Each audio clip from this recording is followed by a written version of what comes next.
বাইরে তীব্র তাপদাহ হলেও খেলাপ্রেমীদের খেলা তাতে বিন্দুমাত্র বাধাপ্রাপ্ত হয়নি। একদিকে আইপিএল, অন্যদিকে ছোট ছোট শিশুদের খেলা নিয়ে অনুপ্রেরণা জোগানোর জন্য বিভিন্ন চ্যাম্পিয়নশিপ চলছে। এবার Dolly Sen Memorial table tennis championship হয়ে গেল বালিগঞ্জ ইনস্টিটিউটে। এই চ্যাম্পিয়নশিপে মূলত প্রতিযোগীরাই অংশগ্রহণ করেছেন, তারা সকলেই খুদে।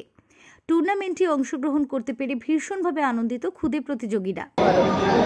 অনেক প্লেয়ারের সাথে খেলে এক্সপিরিয়েন্স হয়েছে। কি শিখলে? অনেক কিছু শিখেছি। ওদের যেমন একটা প্লেয়ারকে ডাউন থাকলে কিরম খেলতে হয়, কিরম প্লেয়ারকে ভাসাতে হয়।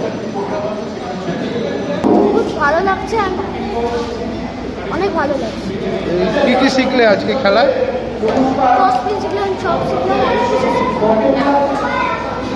প্রাক্তন টেবিল টেনিস খেলোয়াড় কিশোরয় বসাক ভীষণভাবে আশাবাদী এই খুদে খেলোয়াড়দের নিয়ে। ওরা আরো ভালো, যাতে ওরা ঠিকঠাক ভাবে আরো ইয়ে করুক, মানে প্র্যাকটিস করুক প্রপার। ওদের যদি মানে এম ঠিক থাকে, পড়াশোনা আর খেলাধুলা যদি ঠিক মতন করে, তাহলে এরা ভবিষ্যতে আরো অনেক দূর যাবে। কেমন মনে হলো এদের সাথে কথাবার্তা বলে?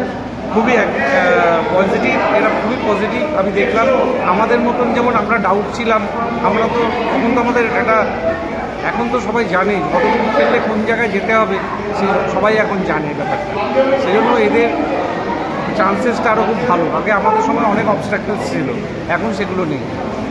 হয়তো এই খুদে খেলোয়াড়দের মধ্যে থেকে উঠে আসবে ভবিষ্যতের মৌমা অহিকারা, এমনটাই আশাবাদী টুর্নামেন্ট উদ্যোক্তারা। কলকাতা থেকে অঞ্জন চট্টোপাধ্যায়ের রিপোর্ট, ওঙ্কার বাংলা।